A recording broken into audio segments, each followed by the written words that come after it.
Well, I wrote it really just because it's a good story, but I think one of the things that are most striking are what's the same as today. You know, this idea of celebrity. That celebrity was just as important in those days. Um, this is a time, it's an interesting time in America. It's right after the period after the Civil War. In grade school, we called it the Second Industrial Revolution, which is such a boring name for a very interesting time when people had more leisure because of the rise of labor unions and laws. They didn't have to work 7 days a week around the clock. They were moving to the city. They're becoming more cityfied. They had different wants and needs, more like today that we can relate to. It was the modern age. It was this. They were crazy about sports, and they were crazy about celebrities. You know, they were just the celebrities of this era, though, before the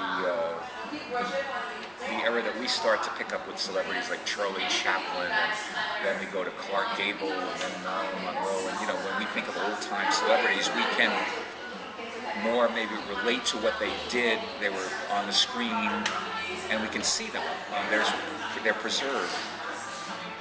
It's harder to relate in some ways to Dan Patch because what he did is not valued anymore. You know, Babe Ruth we can understand, celebrity home, but just because he was playing a different game didn't mean he wasn't the same. And we see the beginning anyway of what we see, all the idea of endorsements, big money.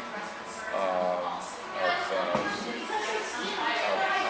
horse racing under siege, really, from the automobile. This was the first blow to horse racing in the history of it. You know, until then it was only getting better.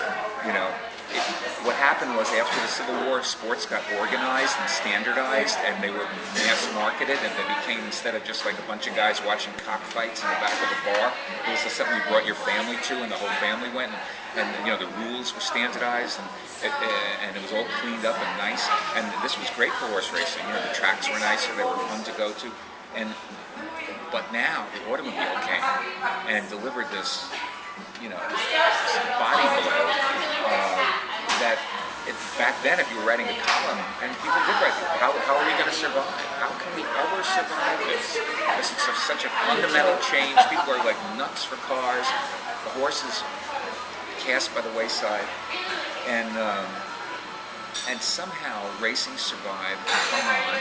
Then the Depression came, the so-called Great Depression, if it's not as great as this one, and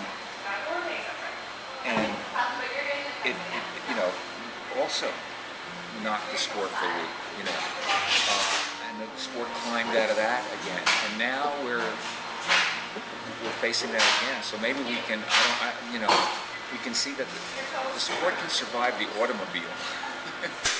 Maybe it can survive anything, you know. So maybe that's the lesson of it. We watched, one thing we could take from it, watch this game that it was very easy to say, this is the end,